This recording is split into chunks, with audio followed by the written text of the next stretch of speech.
What is up, YouTube? Look, man, know it's been a while, man, but we today's the day, man. This is a video a lot of y'all been waiting on. Boy, fresh off of work, man. You heard me?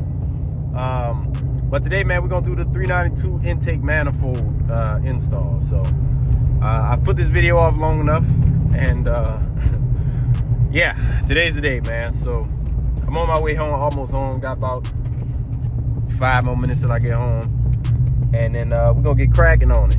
You know, along with that too, though, I gotta put a new AC compressor on here.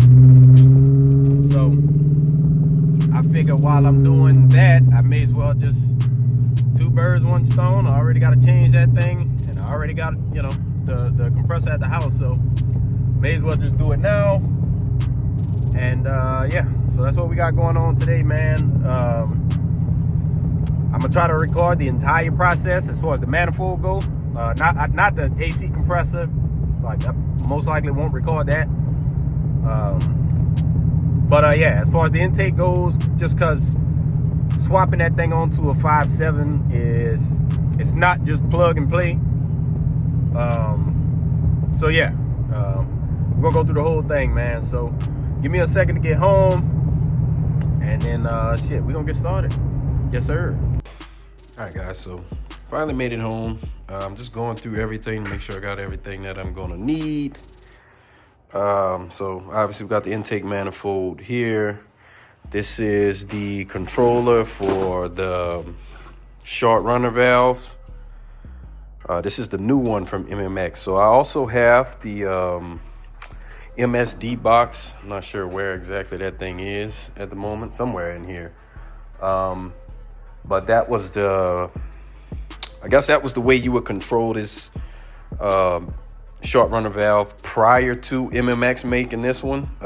Obviously this is a lot better design, and this is way more user-friendly than the last setup that they had. So we decided to actually cop this one. So if anybody needs an MSD box, I do have one. I'll find it and then show it at some point in the video. But yeah, so we got that. We have the extension for the IAT sensor. Got the Hellcat injectors right there. What else are we missing?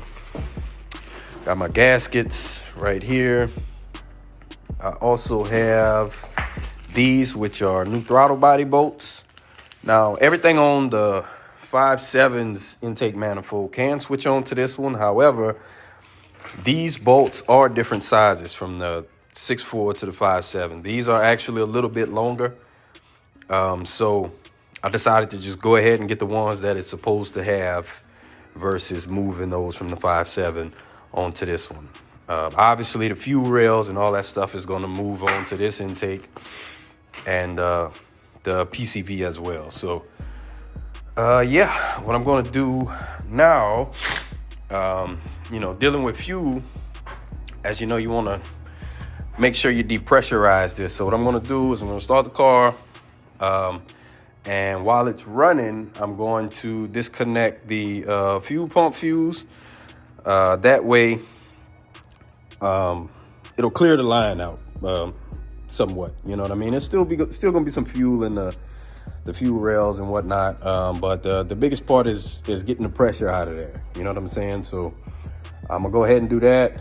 I'll actually let y'all see that process, because it's an ugly one, man. Listening to your car, you know, kind of, yeah. But anyways, let's get to it.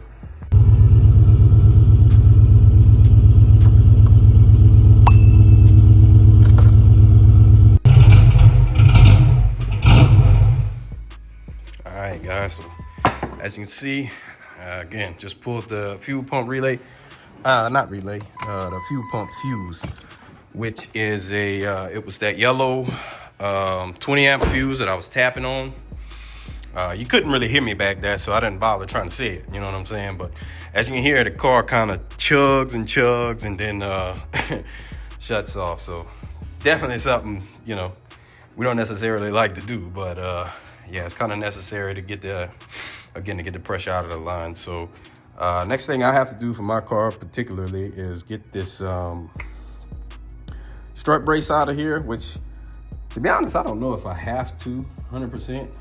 I don't know if that thing will lift out of there without doing that. I'm not sure, but I'm gonna just go ahead and remove it, just, you know, to alleviate that issue. Next thing, obviously, pull the intake, pull the catch can, and then we'll start working on the fuel rail. So getting the fuel injectors unplugged, all that jazz, and then yeah, I'll be back in a second. You know. All right, guys, so as y'all can see, I got a few things removed. Got the intake out of the way. Got the catch can hoses off. Got the fuel injectors unplugged. Now I'm about to take off this throttle body. Let's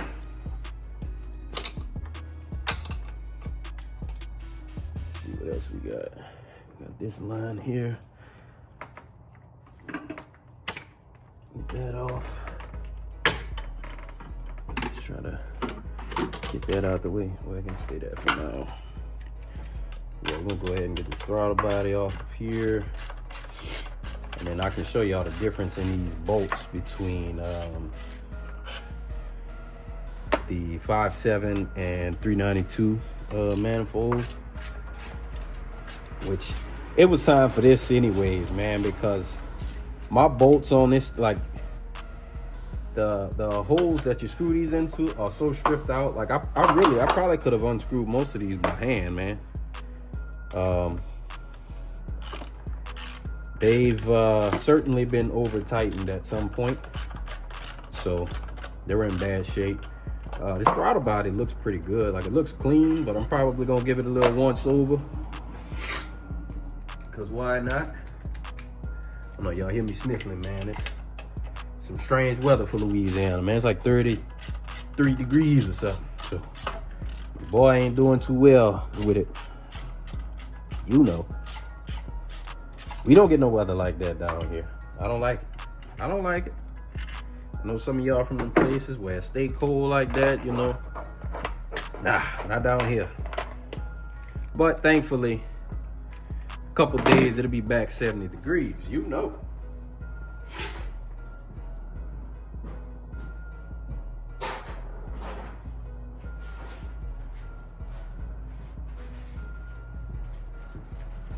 All right, so I haven't taken these out the pack yet, but look at the difference in size, man. So same diameter of bolt and everything. It's just this, the 392 bolts are actually just a bit longer. So y'all keep that in mind when you're doing this. If any of you guys need, I can provide part numbers to a lot of these little pieces, like the proper short runner valve. You got to be careful ordering those, because the one for like the Durangos and everything, like, they're different. Or the Dodge Ram, one or two, but they're different than the one that goes on the Chargers and Challengers. So you really got to be careful with that. So again, if you guys need the part numbers to any of those little bolts or any of that type of stuff, you hit me up, and then I'll get those to you. So next up is the fuel rail. So we got these right here holding this in. I'm not sure what size that is, but let me go figure out. I'll be right back.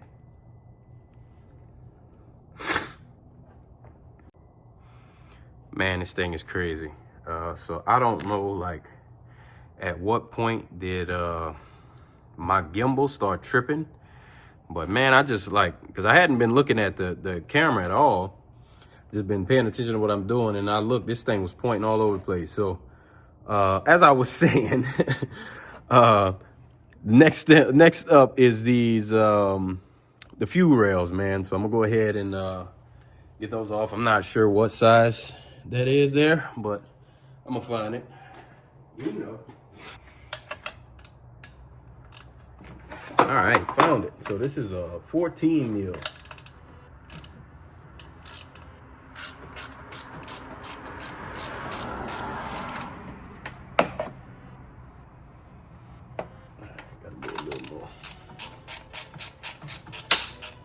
All right, guys, so this stuff, I think I'm gonna time lapse this, that way you ain't gotta watch me unscrew all of these.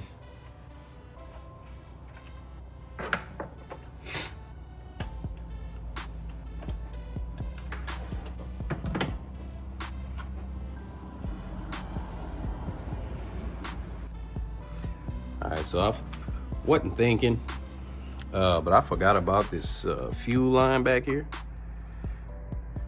This one right here, right? It's got these little blue clips on it. You just push those in and then pull away and that'll come off of there. But you wanna make sure you hang on to this clip, man.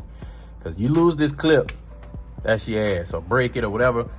Actually, I don't even need to take it off of there. I can leave it right there, considering this entire fuel rail is just going on to the 392 intake manifold. So I'm gonna just leave that there, you know.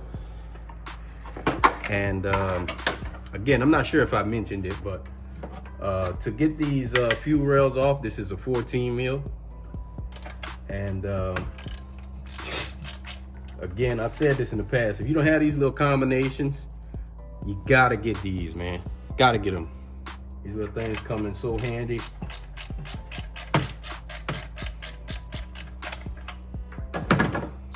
I probably should have put a rag down where that fuel is dripping. I will actually.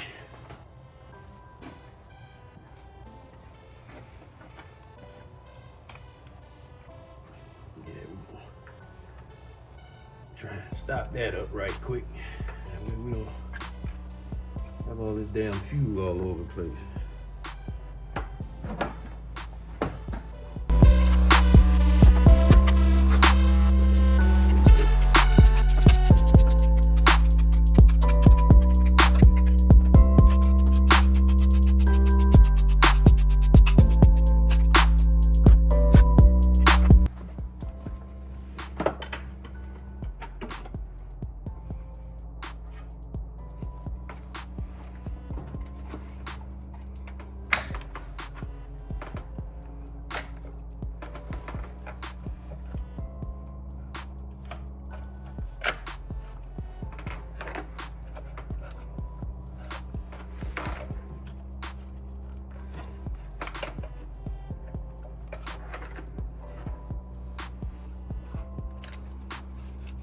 And we had a little fuel come out. Shouldn't be a problem, but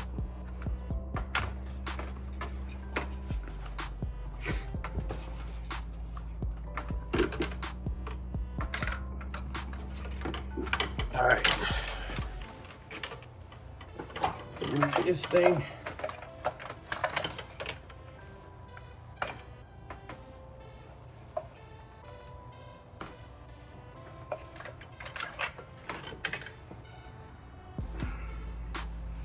All right, so one injector didn't come out, which can happen, but you know, you just pull it out. And these actually look pretty bad. Keep it real. I'm going to inspect these a little further though, just to get a better idea. Because yeah, these look bad, man. I'm almost willing to bet that it was really time for those to come out. You know. All right. As y'all can see, we got all kinds of different rags around here. I could wait till I get this out of here to kind of sop up some of this fuel that dripped out, but kind of just want to get it before it starts really drying up. I don't want to smell fuel all day long. Okay, well anyways, we're gonna go ahead on and now get this, actually we can't get this off yet, right? So next thing we actually need to do is remove the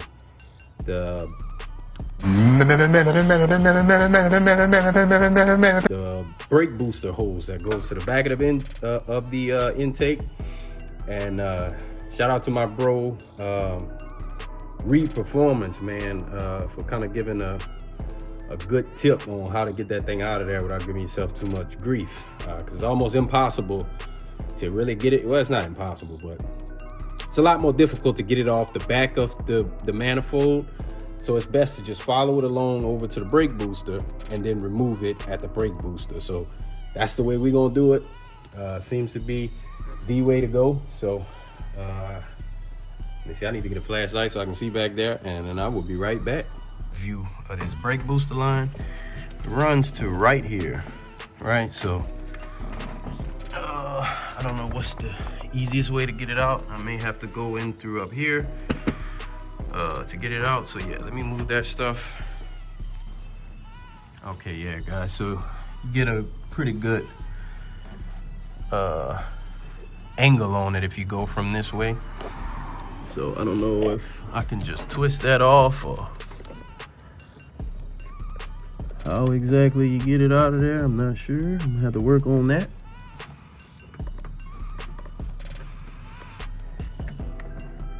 But yeah, just pulling it does not work. It ain't gonna work. So I may have to get some pliers. That way I can twist on it a bit.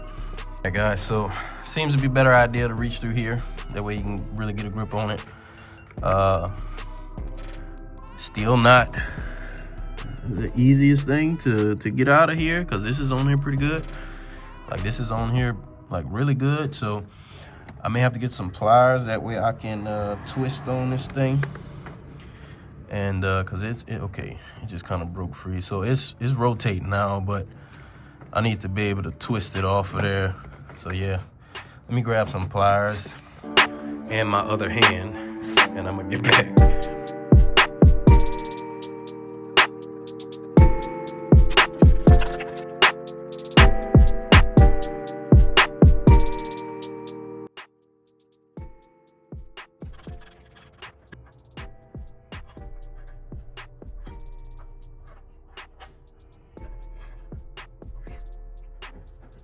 All right, guys, I think that's it for the manifold bolts.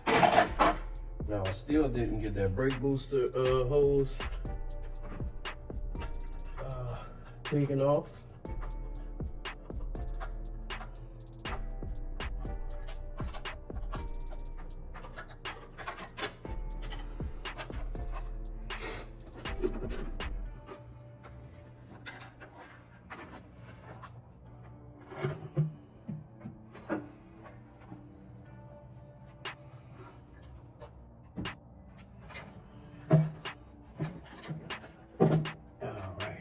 All right, guys, so got that hose off the brake booster.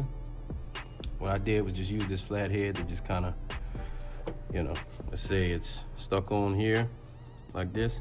Just use the screwdriver to just kind of open it up just a little, and then it just slipped right off. So that actually worked. So shout out to my boy Reed over at Reed Performance. Get on out of there. All right, again, as you can see, yeah, look at that, man. So it was time for me to get out to go. So I am going to get this cleaned up a little bit and then tape them off. Look at all this crap about to fall in, man. Actually, where's my flashlight? Take a little look in there, just in case something did fall already. I can go ahead and vacuum that out.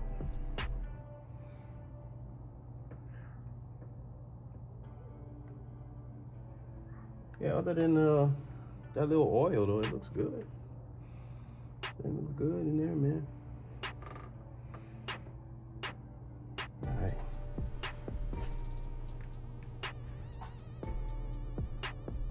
All right, guys, so got these covered up. I'm about to go ahead and use some degreaser on a rag, so try to clean them.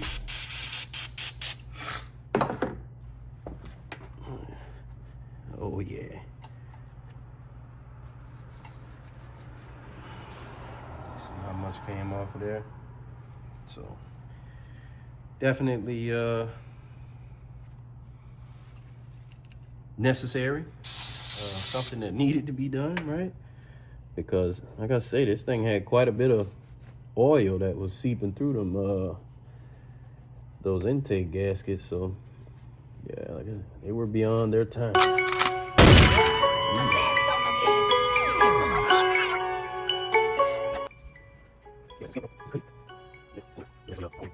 All right, so those are cleaned up pretty good. I do need to clean inside, like on the walls of them, but I'm gonna hold off on doing that for now and get this other intake ready to go on.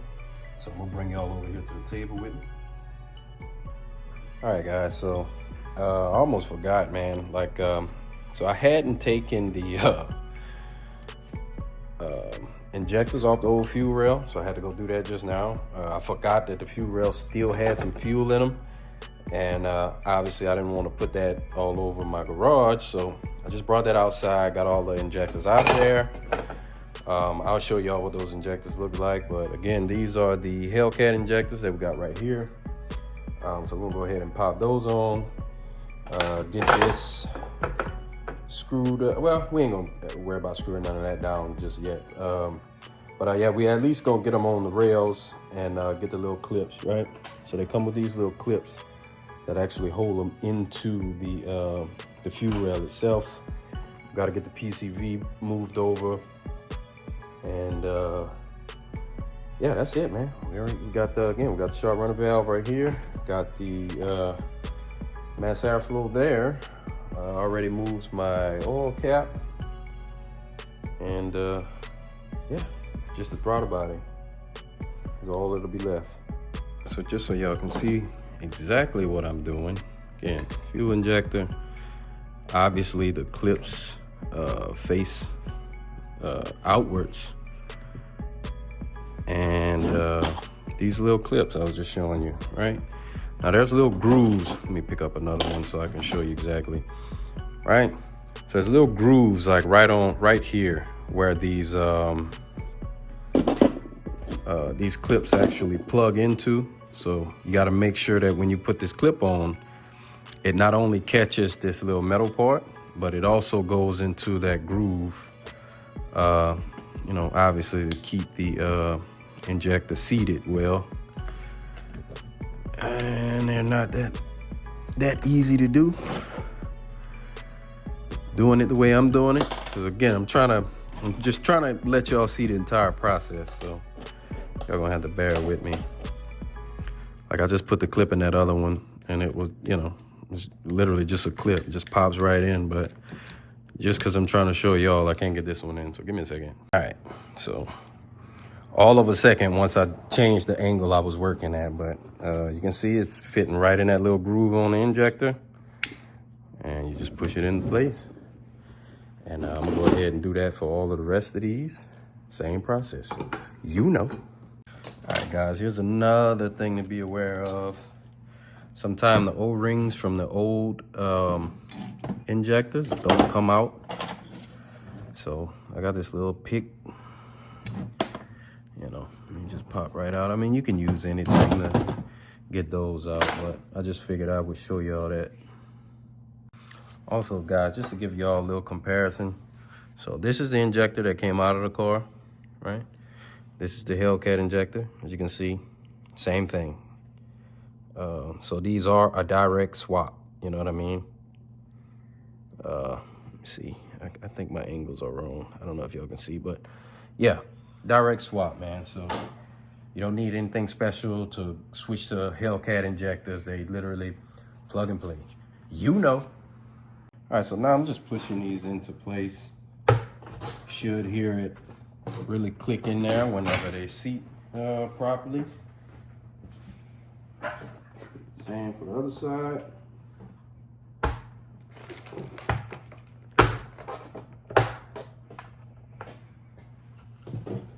Just kind of double tap everything, you know.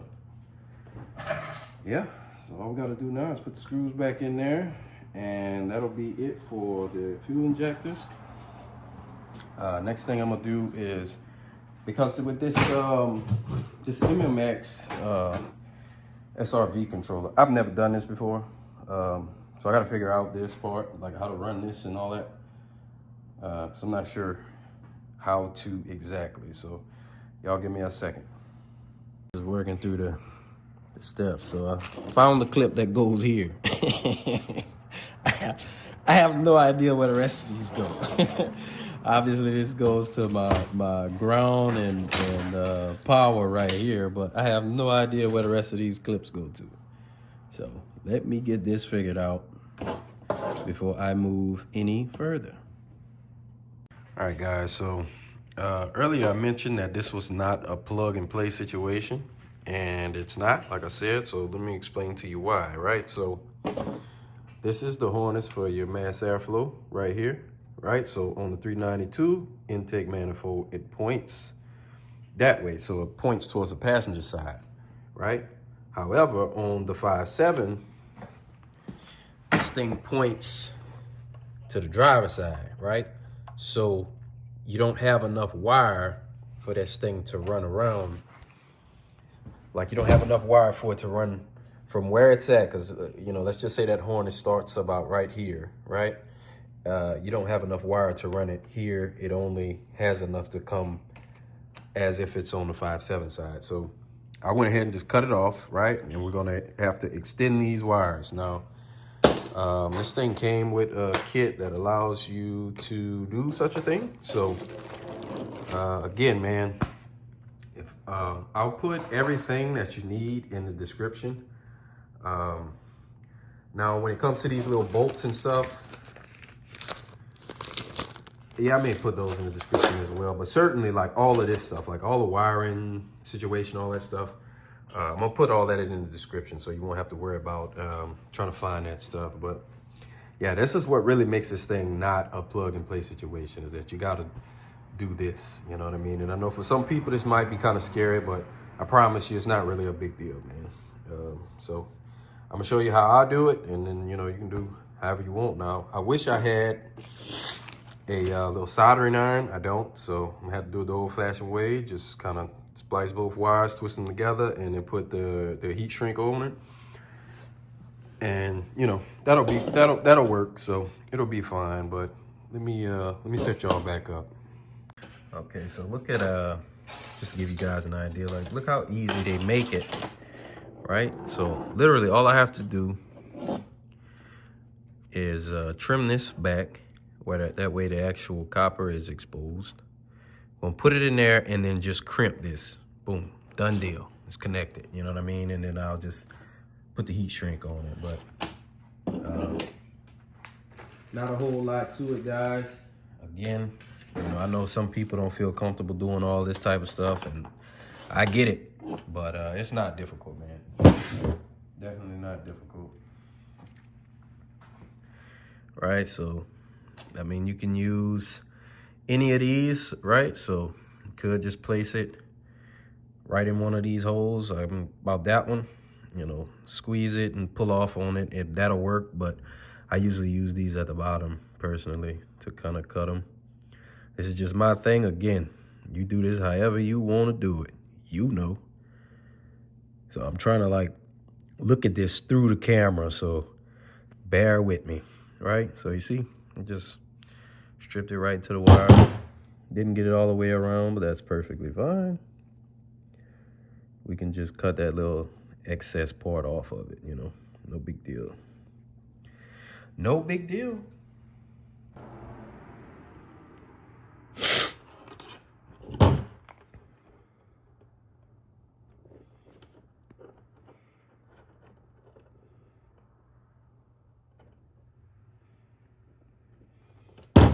Just like that. All right, so we're gonna bring our heat shrink.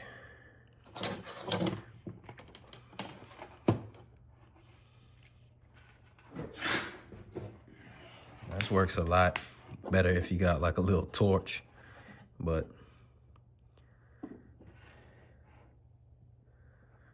this works too, you know. You're doing stuff the unprepared way, man. Shit, I think I'm gonna have to go get me another lighter.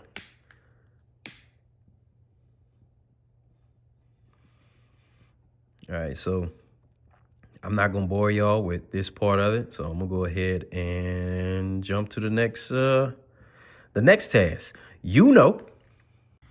All right, guys. So obviously, so you already stripped the wires for the intake side, right? So obviously, you have to do the same thing on this side. This is like where the harness originally was, right? So it was originally like that.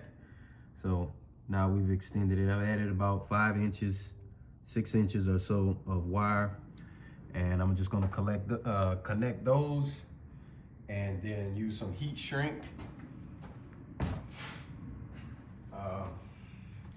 I mean, if you've been around here a while, you know I do like my own like car audio and everything. So it's nice to keep some heat shrink on hand.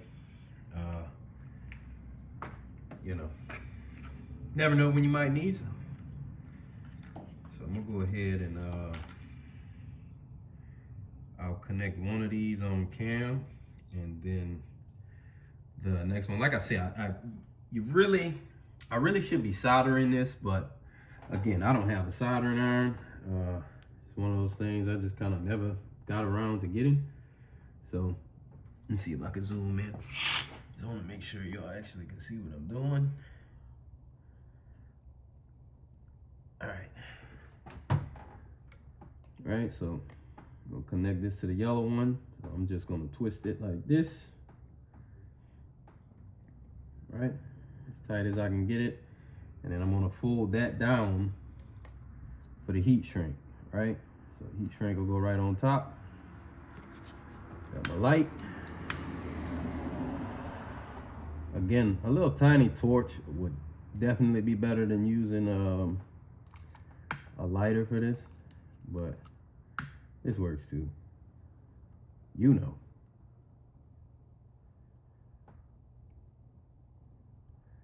So like this type of stuff, like wiring, it's probably one of the things I'm better at. Like I've been doing this since, you know, I got my first car, doing my own car audio and stuff. So I'm no stranger to this, you know, this wiring stuff. So like I said, I just wanted to show y'all that one. I'm gonna go ahead on and knock these other two out, and then I'll get back with y'all for the next step.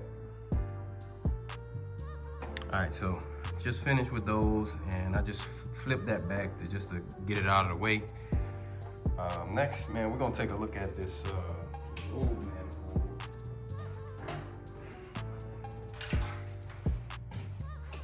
I gotta show y'all this.